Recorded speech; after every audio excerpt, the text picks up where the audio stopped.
My name is Ethan Morrison. I just turned 19, and I thought becoming an adult meant freedom, independence, maybe even respect. Instead, it meant finally being old enough to see the truth about my family and strong enough to do something about it. This is the story of how one Thanksgiving dinner changed everything, and how walking away from my father's house became the most important decision I ever made. It was the Wednesday before Thanksgiving, and I had just driven 3 hours from State University to come home for the holiday break. My sophomore year was going well. I had a 3.7 GPA, a part-time job at the campus bookstore, and for the first time in my life, I felt like I was building something that was mine. Something my father could not control or criticize or take away from me. I pulled into the driveway of the house I grew up in, a modest two-story in a decent neighborhood. Mom's car was there, but so was another vehicle I recognized immediately, a beat-up Honda Civic with a dented bumper and an expired registration sticker. My older brother Derek's car. My stomach tightened. Derek was not supposed to be here. He had his own apartment across town, or at least he did the last time I checked. I grabbed my duffel bag from the trunk and headed inside. The house smelled like Mom's cooking, that familiar blend of herbs and warmth that meant home. But there was tension in the air too, something I could feel before I even saw anyone. "Ethan, honey, you are home." Mom appeared from the kitchen, wiping her hands on a dish towel. She hugged me, but it was brief, distracted. Her eyes had that look, the one I had learned to read over 19 years. Worry, fear, the look that said Dad was in one of his moods. "Hey, Mom, where is everyone?" I asked, though I already suspected. "Your father is in the living room with Derek. They have been talking all afternoon." She lowered her voice. "There have been some changes, sweetheart. Your father wants to talk to you about them at dinner." Changes. That word always meant something bad in this house. I set my bag down by the stairs, planning to take it up to my room later, and headed toward the living room. Derek was sprawled on the couch, looking exactly like he always did, older than his 25 years, with the kind of tiredness that comes from bad choices piling up. Dad sat in his recliner, a beer already in his hand, despite it being only 4 in the afternoon. "There he is," Dad announced when he saw me. "The college boy.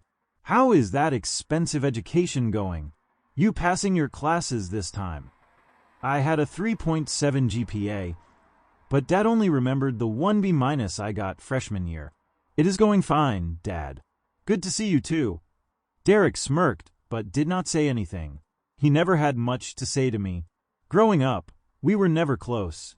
6 years apart was a big gap, and by the time I was old enough to be interesting, Derek had already decided I was the golden child, the favorite, the one who got all the breaks. It did not matter that none of that was true. It did not matter that I worked for everything I had while Derek coasted and made excuses. "We will talk at dinner," Dad said, dismissing me with a wave of his hand. "Your mother is making a big meal. Should be ready soon." I went upstairs to my room, that familiar space that had been mine since I was 7 years old. The walls still had posters from high school. My bookshelf still held the novels I loved. My desk still sat under the window where I used to do homework and dream about getting out of this house. I sat on the bed and pulled out my phone, texting my roommate Jake about how weird things already felt at home. An hour later, we all gathered around the dining room table. Mom had made a practice Thanksgiving meal, turkey, stuffing, mashed potatoes, the works. It should have been nice. It should have felt like family. But the tension was so thick, I could barely taste the food. We made it through about 15 minutes of awkward small talk before Dad cleared his throat in that way he did when he was about to make an announcement. Mom's fork froze halfway to her mouth. Derek leaned back in his chair with a satisfied look on his face, and I just waited, knowing whatever was coming was not going to be good. "So, Ethan," Dad began, "your brother has had some tough luck lately." lost his job, lost his apartment. These things happen. He is family, and family takes care of each other. Derek is going to be moving back home for a while. I nodded slowly.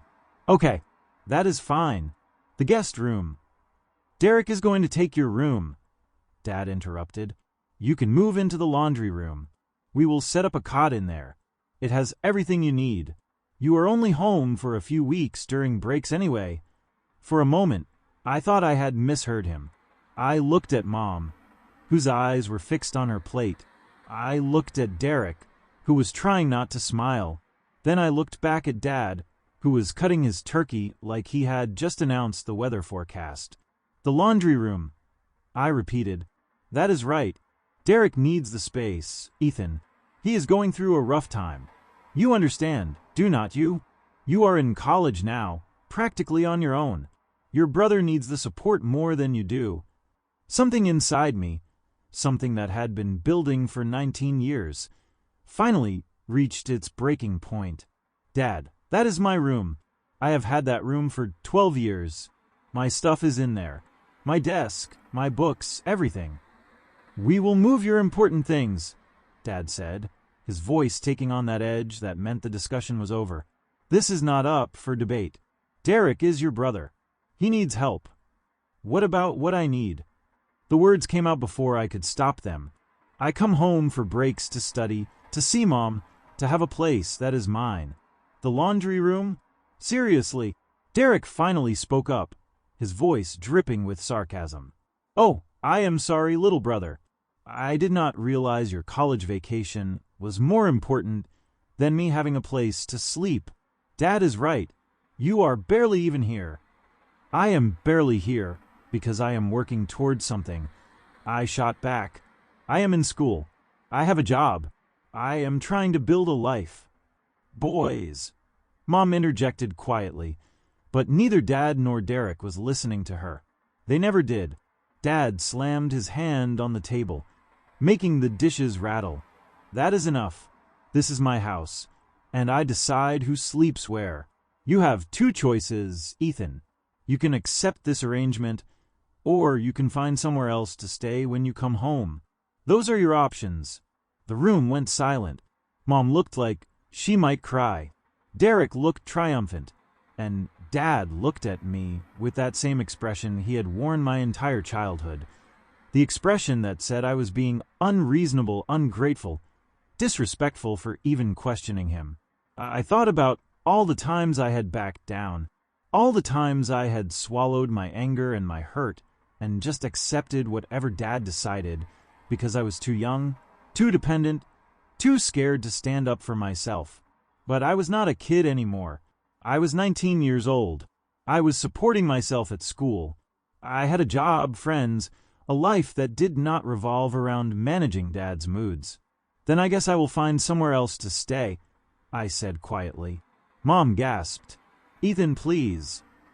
You are being ridiculous, Dad said, but there was something in his voice now, something that might have been surprise. Over a bedroom? You would leave over a bedroom. No, I said, standing up from the table. I am leaving because you just told me that my 25-year-old brother who cannot keep a job or an apartment is more important than your son who is working his way through college. I am leaving because you gave me an ultimatum instead of having a conversation. I am leaving because I am tired of being treated like I do not matter in this family. I headed for the stairs. Behind me, I could hear Dad sputtering, Mom pleading, but I did not stop. I went to my room for the last time, and started throwing clothes into my duffel bag. I grabbed my laptop, my textbooks, the framed photo of Mom and me from when I was 10. I left the posters, the old books, all the remnants of my childhood. I did not want them anymore. When I came back downstairs, bag in hand, Mom was crying in the kitchen. Dad was back in his recliner, his face red with anger. Derek was still at the table, and for the first time, he looked uncertain. Ethan, sweetheart, please, Mom said. Please do not leave like this. It is Thanksgiving. I went to her and hugged her tight. I love you, Mom. You can call me anytime. But I cannot stay here. Not like this. Where will you go? She whispered. I will figure it out. I always do. I pulled back and looked at her. You can visit me at school. Anytime you want. Okay. She nodded, tears streaming down her face. I wanted to say more. Wanted to ask her why she put up with Dad's behavior, why she never stood up for me, why she let Derek get away with everything while I had to work twice as hard for half the recognition. But I knew the answers. I had known them for years. She was scared. She was tired. She had given up fighting a long time ago. I walked past the living room without looking at Dad or Derek, opened the front door, and left. Just like that. 19 years in that house. And I walked away in under an hour. My hands shook as I loaded my bag into my car. My heart was pounding so hard I thought I might pass out. But I also felt something else. Something I had not felt in a long time. Relief. I drove back toward campus, even though the dorms were closed for Thanksgiving break. I called my roommate Jake from the road. Hey man, weird question.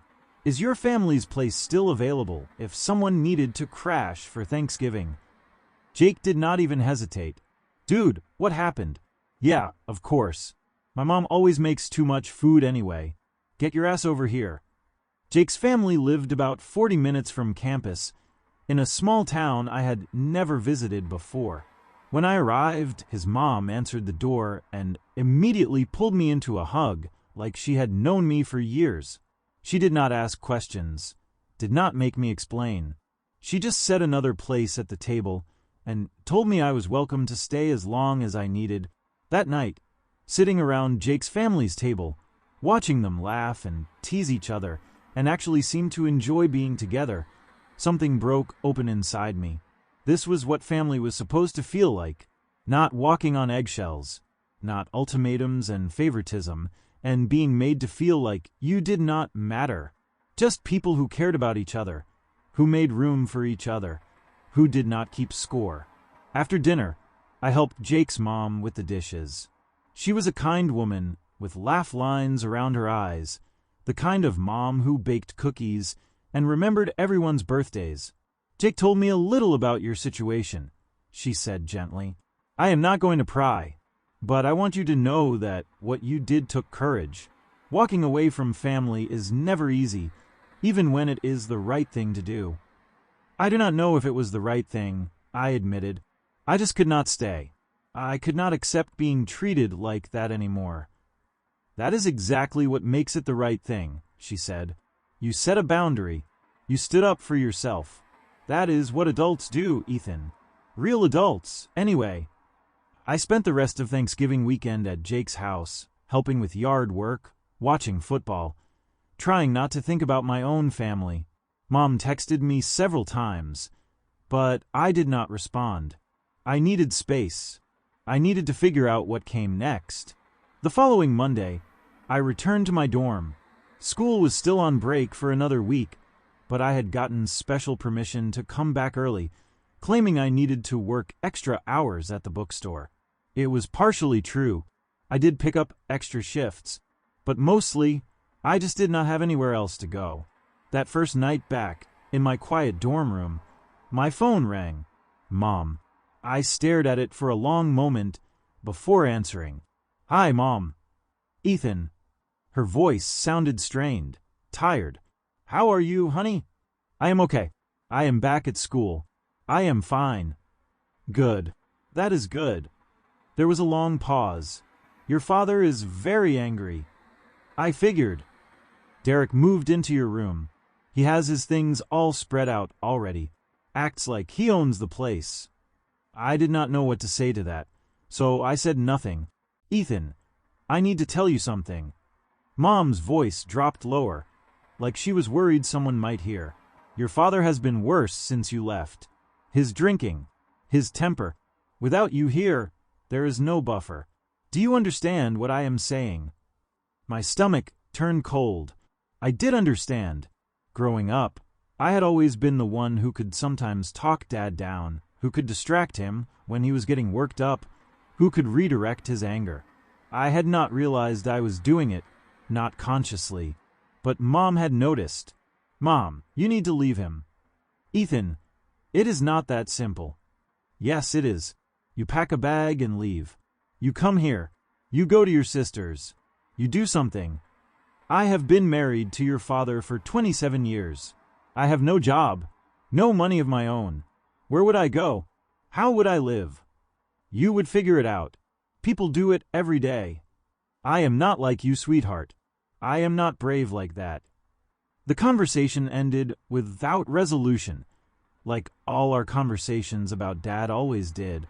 I tried to focus on the week ahead, on my classes starting up again, on work, on anything but the growing pit of dread in my stomach. 3 days later, my phone rang at 2 in the morning. Mom's number. I answered immediately, my heart racing. Ethan. Her voice was shaking. Ethan, I need you to come home. What happened? Are you okay? Your father and Derek got into a fight. A bad one. Derek moved out tonight. Just packed his car and left.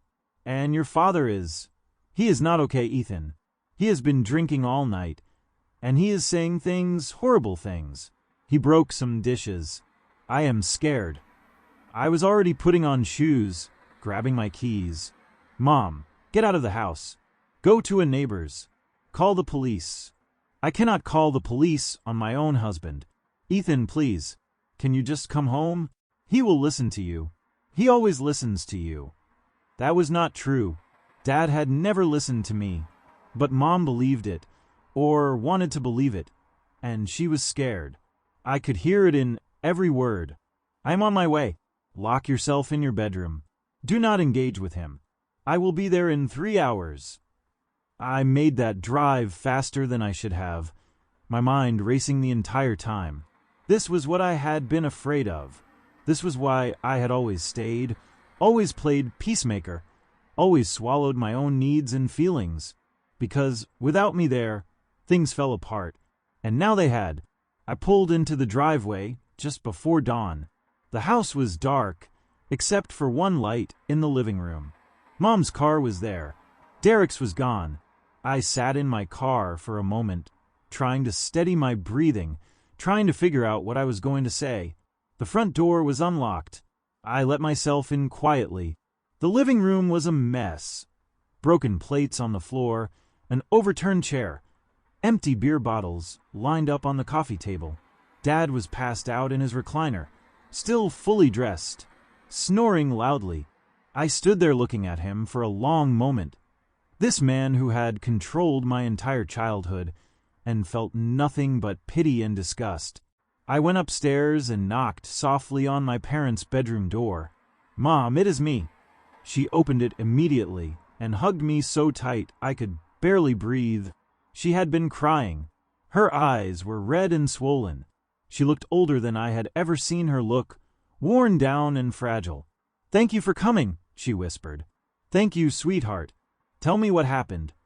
We sat on the bed, and she told me the whole story. How Derek had been impossible to live with, treating the house like a hotel, not contributing anything, making demands. How Dad had finally snapped at him tonight about getting a job, about being a man, about all the disappointment he represented. How Derek had thrown it back in his face, telling Dad he was a drunk and a bully, that he was the reason Derek never amounted to anything. How they had screamed at each other until Derek finally stormed out, saying he would rather live in his car than spend another night in this house.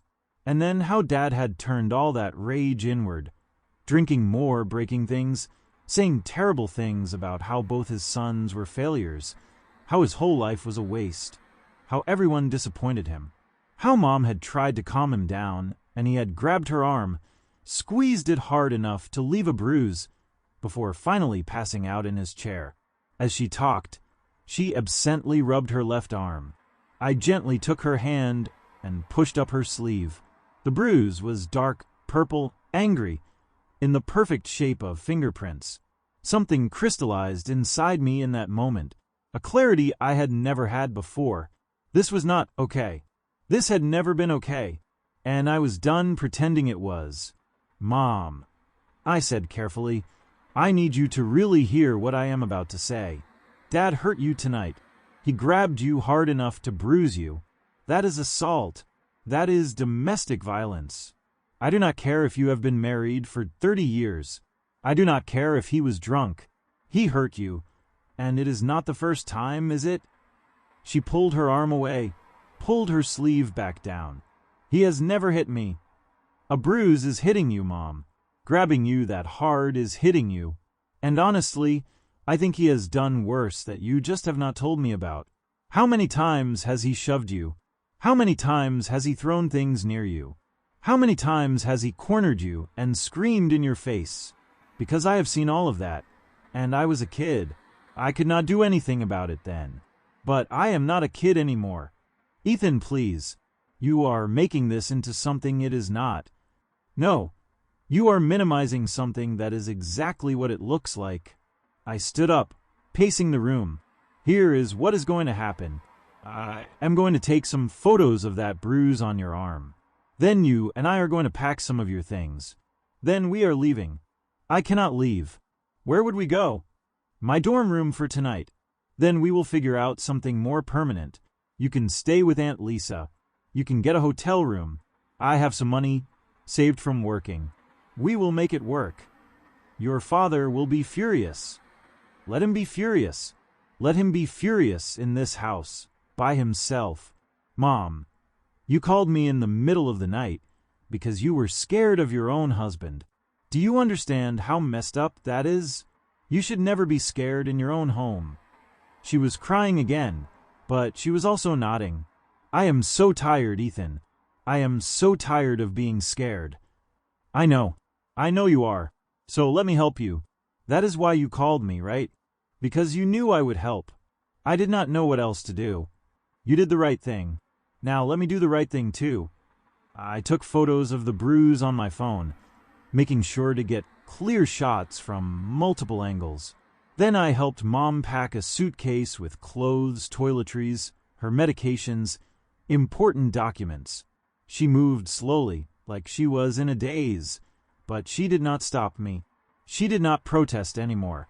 By the time we finished, the sun was coming up.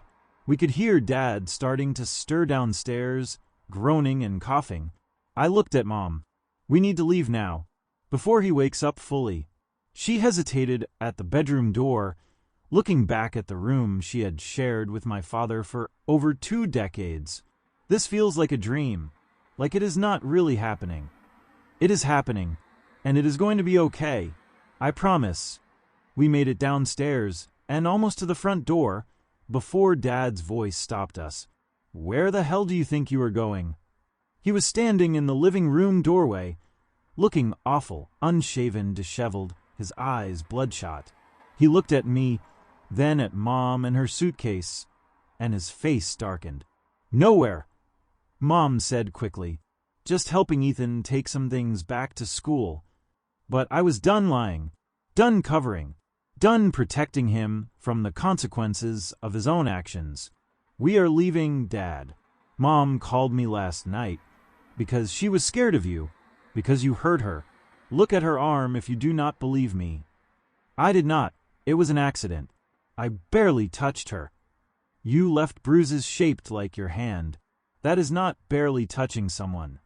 Dad took a step toward us, and I instinctively moved in front of Mom. That stopped him. He looked at me, really looked at me, maybe for the first time in years. You are turning her against me, he said, but his voice lacked conviction. No, you did that yourself. Years of doing that yourself. You think I do not remember? You think I do not remember you throwing things, punching walls, making everyone in this house walk on eggshells?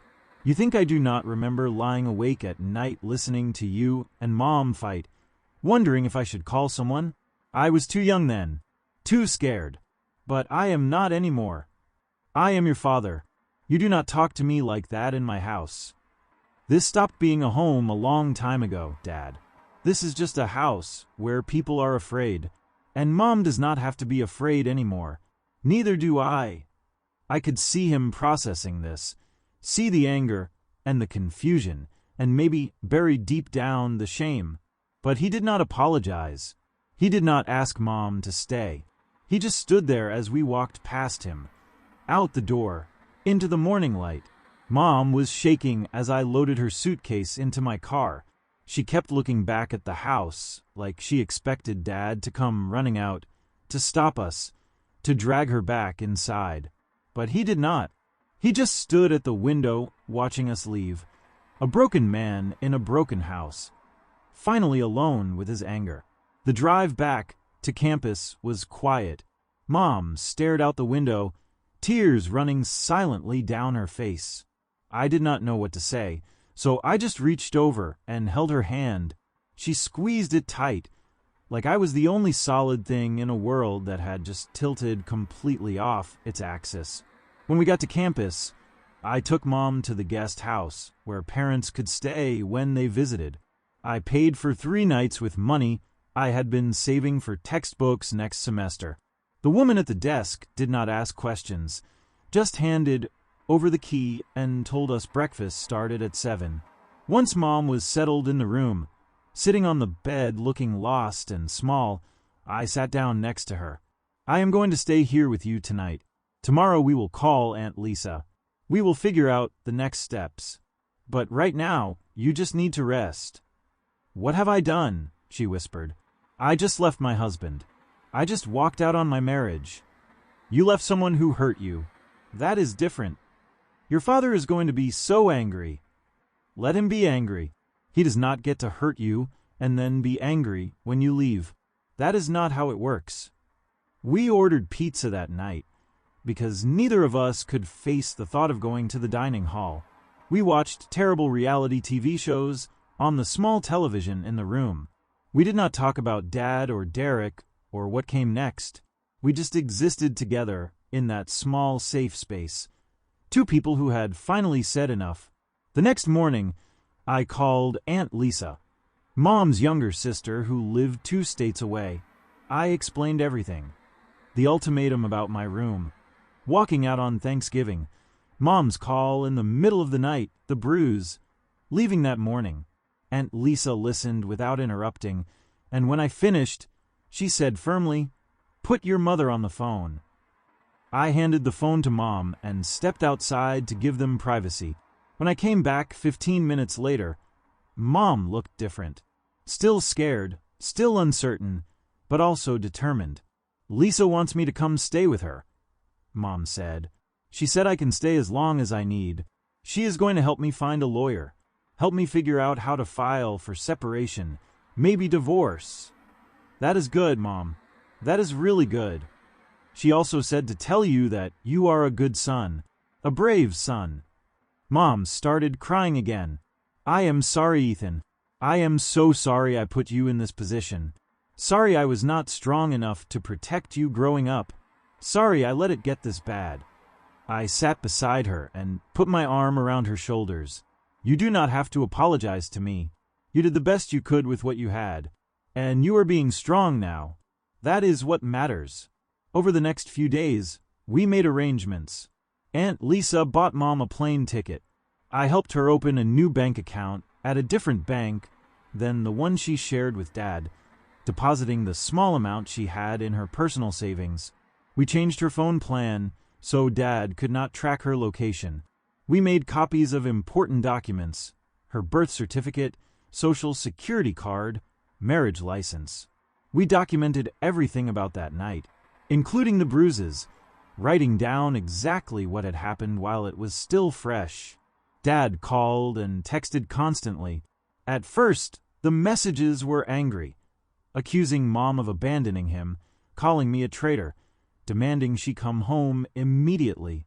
Then they became pleading, promising he would change, saying he loved her, begging for another chance. Then angry again, threatening to cut us both off, to report the car as stolen, to make our lives hell. I helped Mom block his number. She did not need to see any of it. Derek reached out too, surprisingly. A short text that said, "Heard Mom left. Good for her. Dad's losing it. Not my problem anymore."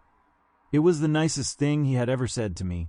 In a weird way, the day I took Mom to the airport, she held on to me for a long time before going through security. "I do not know what I would have done without you," she said. "You saved me, Ethan. You saved my life. You saved yourself," I told her. "You made the call. You packed the bag. You walked out. I just helped you do what you already knew you needed to do." After she left, I returned to my dorm room and finally let myself process everything that had happened. In the span of 2 weeks, I had lost my childhood home, stood up to my father, rescued my mother, and dismantled my entire concept of family. I should have felt devastated. Instead, I felt lighter than I had in years. Classes started back up, and I threw myself into school. I picked up extra hours at work. I joined a campus support group for students from difficult family backgrounds, and discovered I was far from alone in my experiences. I started seeing a counselor at the student health center who helped me understand that what I had witnessed and experienced growing up had a name: emotional abuse, financial control, domestic violence. That giving me an ultimatum about my room was not really about the room at all, but about control and power, and making sure I knew my place in the family hierarchy.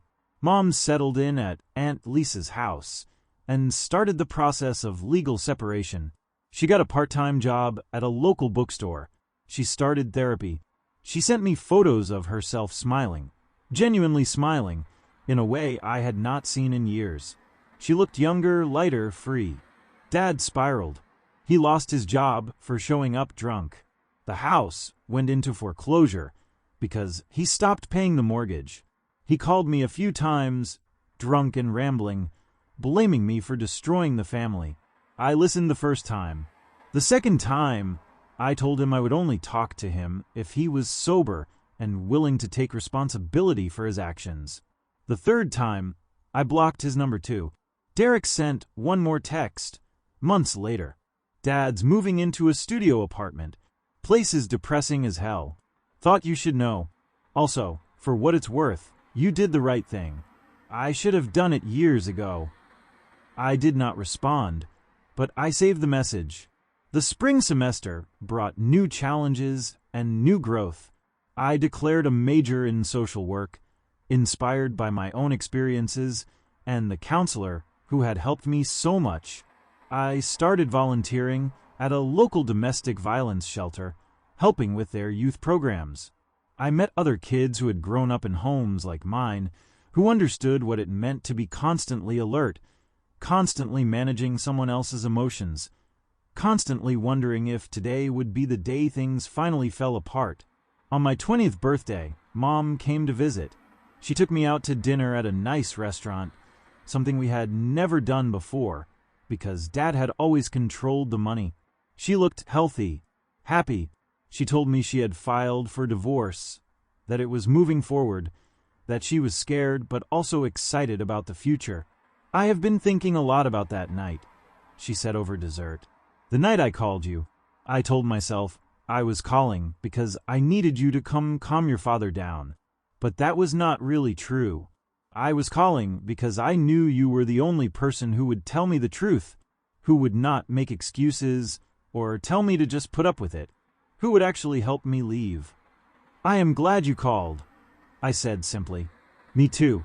You know what the hardest part has been, realizing how much time I wasted, how many years I stayed in a situation that was slowly killing me.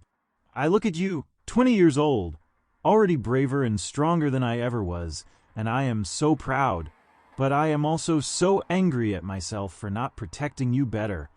You cannot change the past, Mom. None of us can. We can only decide what we do next."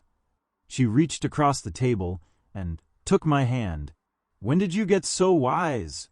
"I had a really good teacher.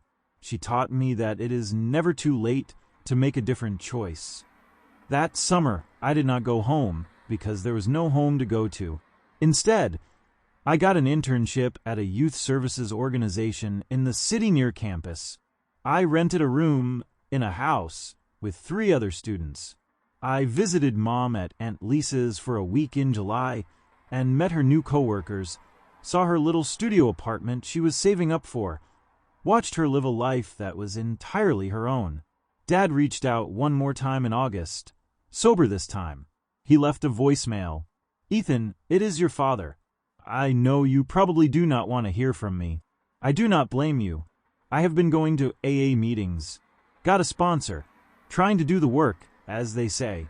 I am not asking for forgiveness. I am not asking you to forget what happened. I just wanted you to know that you were right about all of it. And I am sorry. I am sorry for being the father I was. I am sorry for putting you in a position where you had to be the adult. I am sorry for hurting your mother. I am sorry for Derek, for the way I favored him and blamed you. I am just sorry. If you ever want to talk, I am here. But if you do not, I understand that too." I saved the message, but did not call back. Maybe someday I would. Maybe someday I would be ready to have a conversation with him about all of it. But not yet. I was still learning how to be okay, how to trust, how to let people in without constantly waiting for the other shoe to drop. I was still figuring out who I was when I was not managing someone else's crisis. My junior year started with a clean slate, new apartment, new classes, new purpose. I threw myself into my major, into learning about trauma and healing and resilience. I made friends who became like family, the kind of family that chose each other and showed up for each other and did not keep score. On Thanksgiving that year, I was invited to 3 different friends' houses. I ended up going to Jake's again because his mom had texted me personally to say she would be hurt if I did not come. We sat around the same table as the year before, but this time I was not running from anything. I was not in crisis.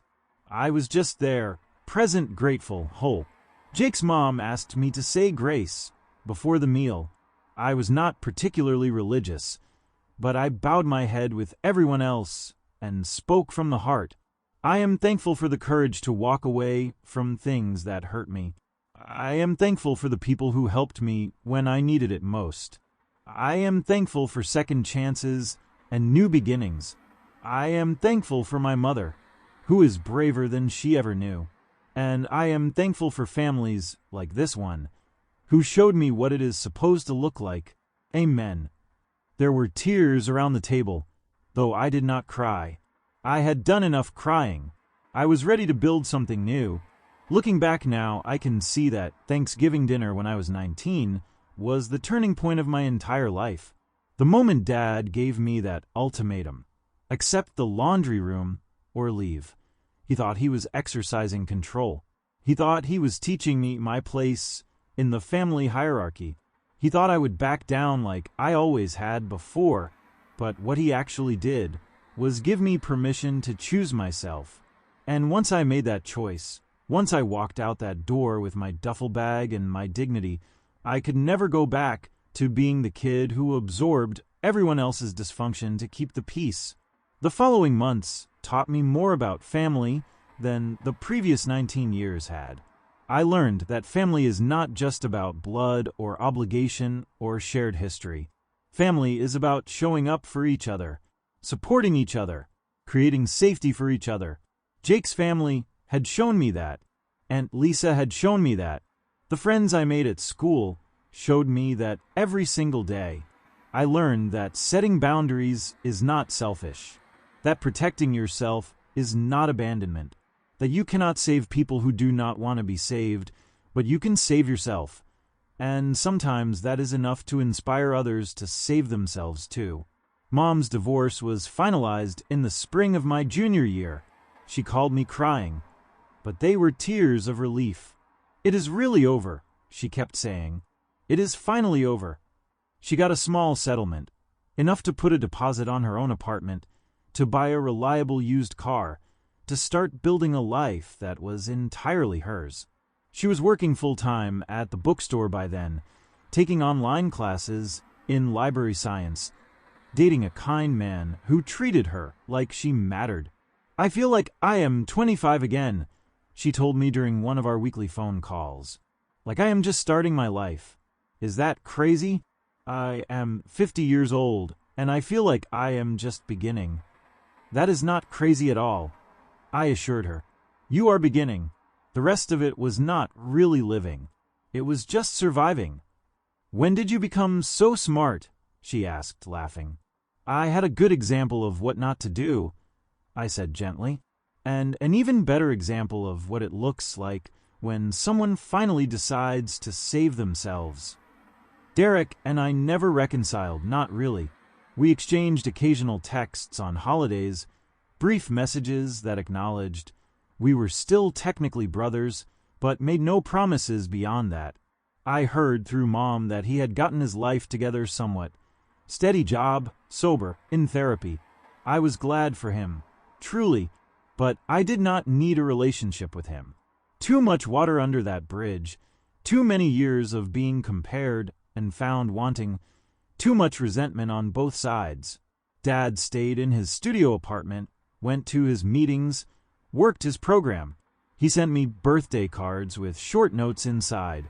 Nothing demanding, nothing manipulative, just simple messages like, proud of the man you are becoming, and hope school is going well. I never responded, but I never threw them away either.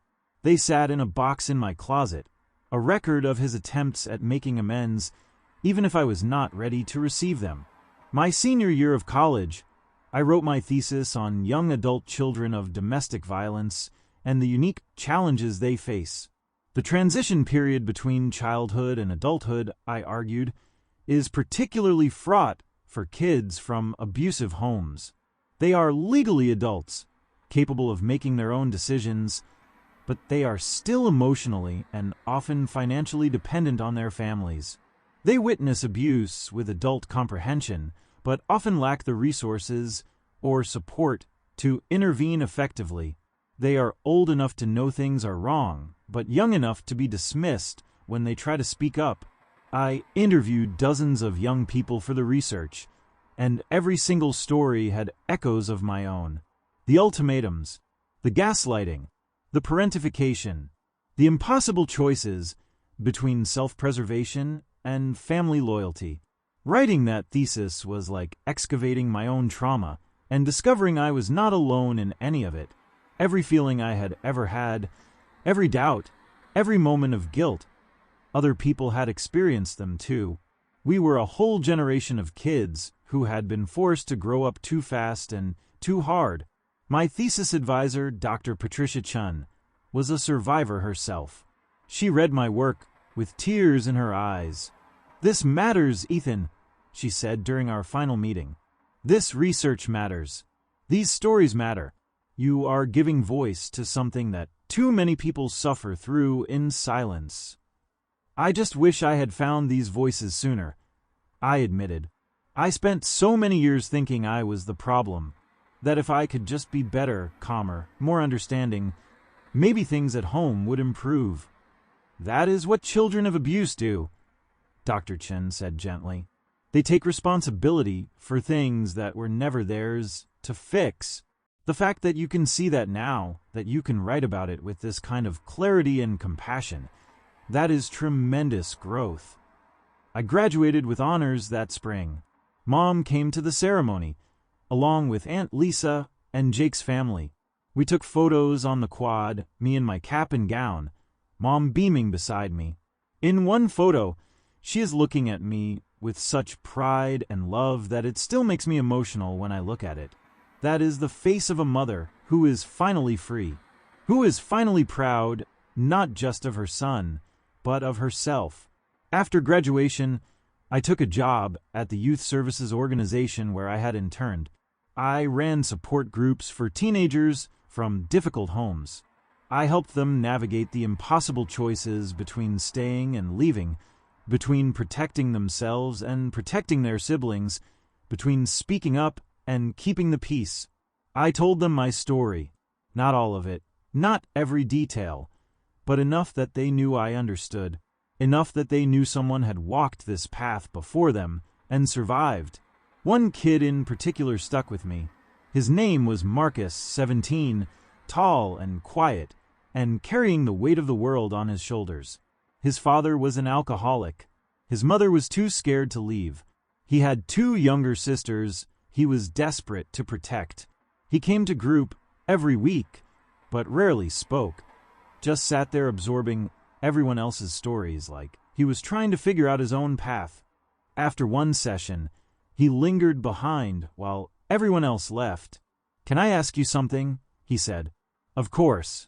That story you told, about leaving home when your dad gave you the ultimatum. Did you ever regret it? Did you ever wish you had just sucked it up and stayed?" I thought about it carefully before answering.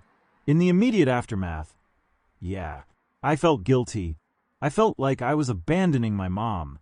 I felt like maybe I was being dramatic or overreacting. But Marcus, looking back now, leaving was the best decision I ever made. Not just for me, for my mom too. Because me leaving created a catalyst for change. It forced everyone to look at the situation honestly instead of pretending everything was fine. My dad says if I leave, he will take it out on my sisters. And if you stay, he is already taking it out on them and on you. You staying is not actually protecting them. It is just distributing the abuse more evenly. Marcus's eyes filled with tears. I do not know what to do. You do not have to know yet. You are 17. You have time. But I want you to know that when you are ready, when you decide what is right for you, there are people who will help. I will help. We will figure it out together. He nodded, wiping his eyes. Thank you for understanding. Thank you for trusting me enough to ask. 3 months later, Marcus moved in with his grandmother across town and filed for emergency custody of his sisters. It was messy and complicated and heartbreaking. But those girls are safe now. Marcus is finishing high school, and their father is facing consequences for the first time in his life. I cannot save everyone. I learned that early on. Some people are not ready to be saved. Some situations are too complex, too dangerous, too entrenched. But I can show up. I can listen. I can offer resources and support and the knowledge that leaving is possible, that life after abuse is possible, that healing is possible. 2 years into my job, I got a letter forwarded through the alumni office at my university. It was from Dad, a real letter, handwritten on lined paper, several pages long. I stared at it for a long time before opening it, my heart pounding. I had not heard from him in over a year. Part of me wanted to throw it away unopened, but another part, the part that was healing and growing and becoming whole, needed to know what he had to say. The letter was an apology, a real one, not the manipulative kind where someone says sorry but then makes excuses or shifts blame. Just a straightforward, painful accounting of everything he had done wrong. The drinking, the anger, the control, the way he had pitted Derek and me against each other, the way he had hurt Mom, physically and emotionally, the way he had made me feel like I did not matter, like my needs were always secondary to everyone else's. He wrote about his childhood, about his own father who had been even worse. He wrote about the cycle of abuse and how he had promised himself he would never be like his dad and then had become exactly like him. He wrote about rehab and therapy and the long, hard work of facing who he really was instead of who he pretended to be. And then, at the end, he wrote this. I do not expect you to forgive me, Ethan. I do not even know if I deserve forgiveness. But I need you to know that you were right about everything. You were right to leave. You were right to help your mother leave. You were right to protect yourself and her, and to refuse to keep enabling my behavior. You were 19 years old, and you were braver and smarter and stronger than I had been in 50 years of life. I am sorry I did not give you the childhood you deserved. I am sorry I did not become the father you needed until it was too late. But I am proud of the man you became in spite of me. Thank you for surviving me. I love you, son. I have always loved you, even when I did not know how to show it. Dad. I read the letter 3 times. Tears streaming down my face. It was everything I had needed to hear and had stopped believing I ever would. It did not erase the past. It did not undo the damage. But it acknowledged it. It validated everything I had felt and experienced and fought against. It released me from wondering if maybe I had been wrong, if maybe I had overreacted, if maybe I should have tried harder. I did not respond to the letter right away. I sat with it for weeks, processing, talking it through in therapy, trying to figure out what I wanted. Did I want a relationship with my father? Did I want to give him a chance? Did I want to keep him at arm's length? Did I want to ignore him entirely? In the end, I wrote back. A short letter, careful and boundaried. I thanked him for the apology. I told him I appreciated his honesty. I told him I was not ready for a relationship yet, but that maybe someday I would be. I told him I hoped he continued with his recovery, and I told him that while I had survived him, I had also learned from him. I had learned exactly what kind of man I did not want to be. His response came a month later, just a postcard with a single sentence. That is all I can ask for. I will be here if you ever want to talk.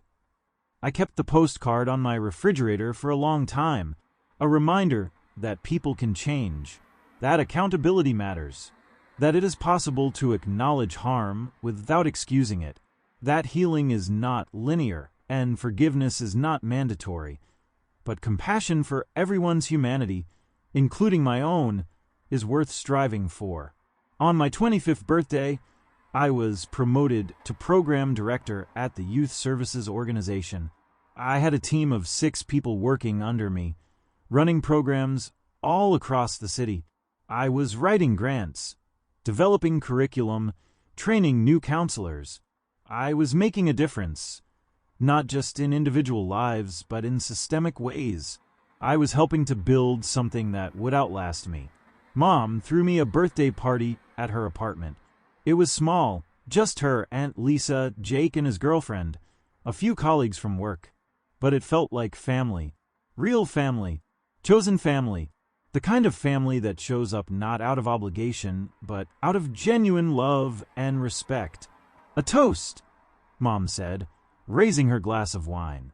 To my son, who taught me what courage looks like, who showed me that it is never too late to choose yourself, who built a beautiful life from the wreckage of a painful past. I am so proud of you, Ethan, not just for what you have accomplished, but for who you are. Thank you for saving us both. Everyone drank, and I had to take a moment before I could speak because my throat was tight with emotion. Thank you, Mom, for being brave enough to make that call 6 years ago, for trusting me to help, for doing the hard work of building a new life. You are the strongest person I know. Later that night, after everyone had left and I was cleaning up, I found myself thinking about that Thanksgiving when I was 19, about Dad's ultimatum, about walking out, about the 3-hour drive in the middle of the night, about helping Mom pack, about all the choices that had led me to this moment, standing in a kitchen, surrounded by the remnants of a birthday party thrown by people who actually loved me. If someone had told 19-year-old me that walking away from my childhood home would lead to all of this, the career, the purpose, the healing, the real relationships, I do not know if I would have believed them. I was so scared back then, so convinced I was making the wrong choice, so guilty about leaving. But I had been right to leave. I had been right to help Mom leave.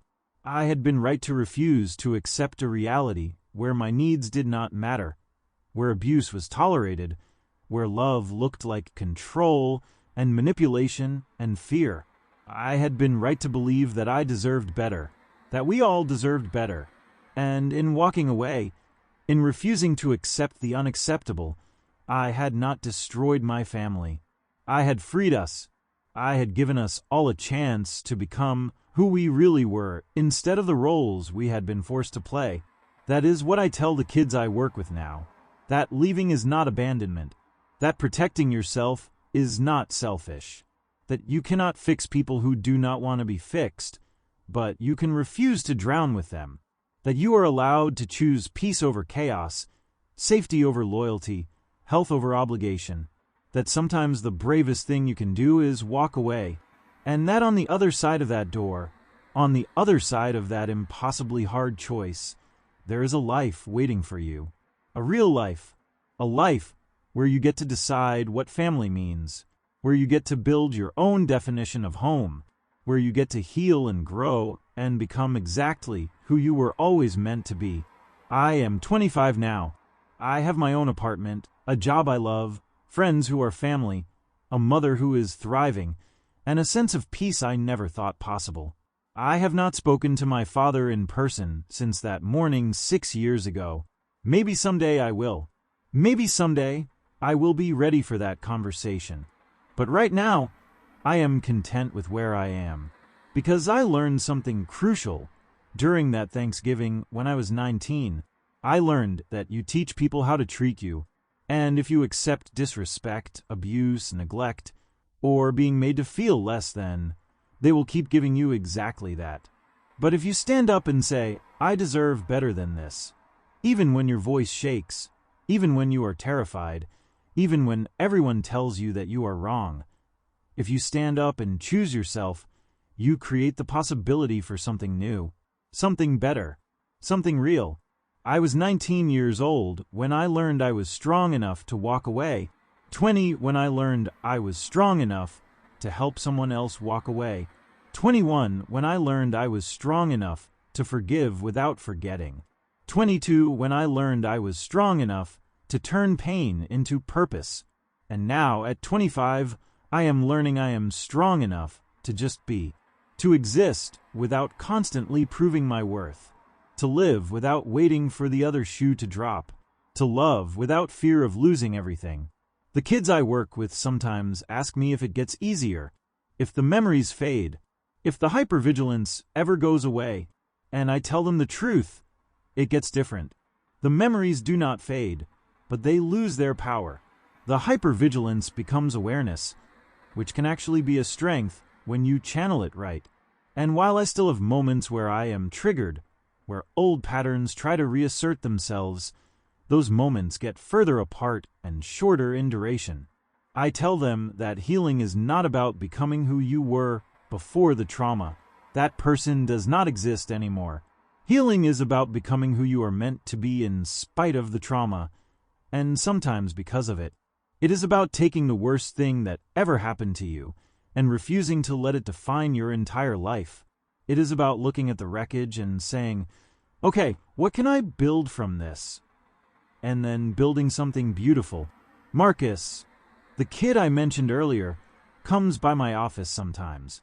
He is 19 now, his sisters are safe, he is working and going to community college. He told me recently that he thinks of me as the older brother he needed but never had. That seeing me survive my own family drama gave him hope that he could survive his. You saved my life, he said during one visit. No, I corrected gently. You saved your own life. You made the impossible choices. You did the hard work. You protected your sisters. I just showed you that it was possible. Same thing, he argued. Maybe he was right. Maybe showing someone that survival is possible is its own form of saving. Maybe that is what Mom did for me when she finally found the courage to leave. Maybe that is what I did for her when I refused to accept Dad's ultimatum. Maybe we save each other, all of us who have walked through fire, just by surviving and then turning around to light the way for whoever is coming behind us. I think about that Thanksgiving dinner a lot, about the moment Dad said, you can accept this arrangement or you can find somewhere else to stay. About the choice I made in that split second to choose myself. About how that one decision rippled out and changed everything. If I could go back and talk to 19-year-old me, sitting at that table with my heart pounding and my hands shaking, I would tell him this. You are about to do something terrifying. You are about to walk away from everything you have ever known. You are going to doubt yourself 1,000 times. You are going to feel guilty and scared and lost. But you are also about to save 2 lives. You are about to discover who you really are when you are not busy managing everyone else's emotions. You are about to learn what you are capable of when you stop accepting unacceptable situations. You are about to become the man you were always meant to be. So stand up, pack your bag, walk out that door, drive away, and do not look back. Because the life you are about to build, the person you are about to become, the difference you are about to make, it is all waiting for you on the other side of that door. And it is so worth it. Every single hard moment, every tear, every doubt, every terrifying choice, it is all worth it. Because you are worth it. You were always worth it. You just had to believe it enough to save yourself. Thank you for listening to my story of growing up faster than I ever wanted to. I have left 2 more stories on your screen, both from young men who learned that sometimes becoming an adult does not happen at 18. It happens the moment your family needs you to be strong. Click on whichever one speaks to you. And if you want to join our community of people who understand what it is like to be forced to grow up overnight, that notification bell is waiting. Until tomorrow, remember, age is just a number, but courage defines who you really are.